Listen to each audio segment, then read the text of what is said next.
Hello, my name is Barbara Lomba. Today I will be discussing and talking about India and China. I will be comparing both of these great civilizations.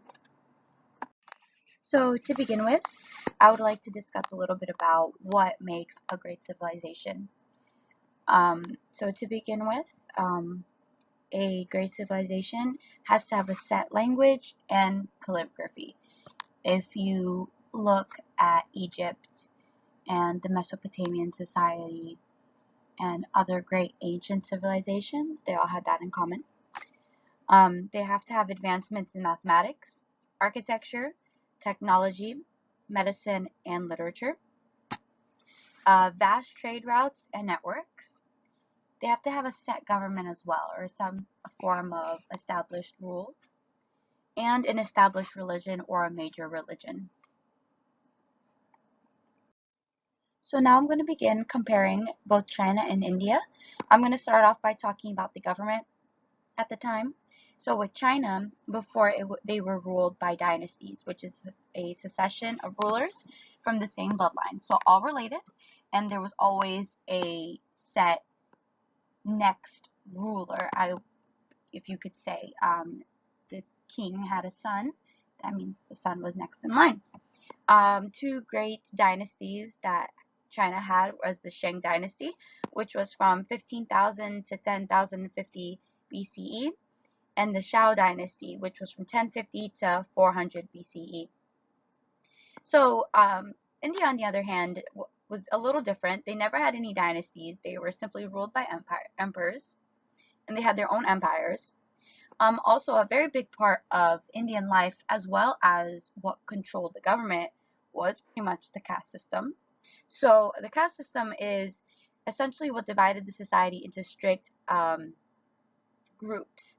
So you were born into your caste, pretty much stating that you were born to be of the lowest caste meant you had the lowest jobs in the form of cleaning bodies or things that were just looked down upon. And if you were born in a high caste, you were normally very successful, very powerful, and pretty wealthy.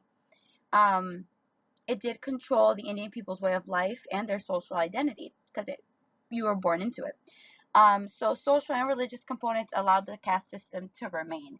And to this day, it is still common in India, pretty much because of that, of social and religious components of it. Since it's not just a social aspect of their life, it is religious as well. It did remain and still is there to this day.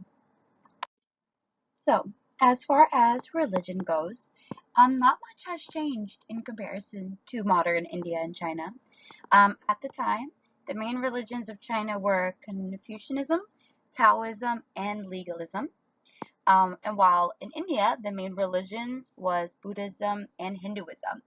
Um, in China, there was a spread of Buddhism. However, it mostly became predominant in India.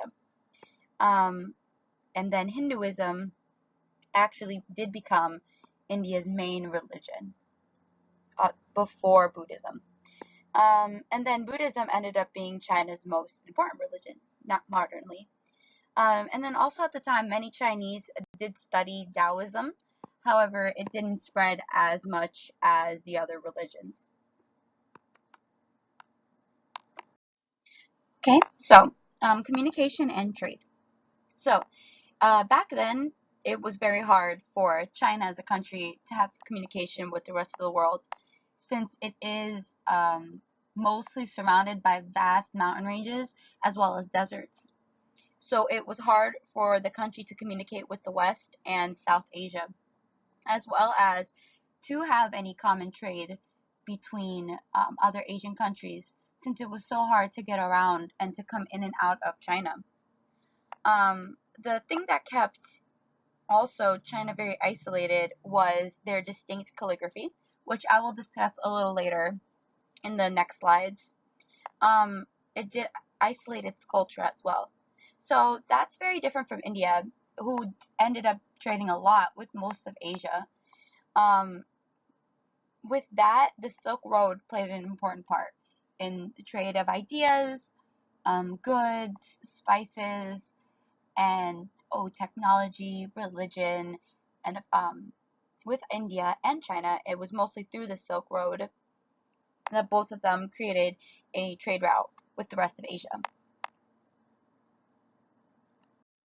Okay, so language. Um, as many people know, and you can hear it when you listen, even modernly, the Chinese language and the Indian language were very distinct and did derive from very different mother languages.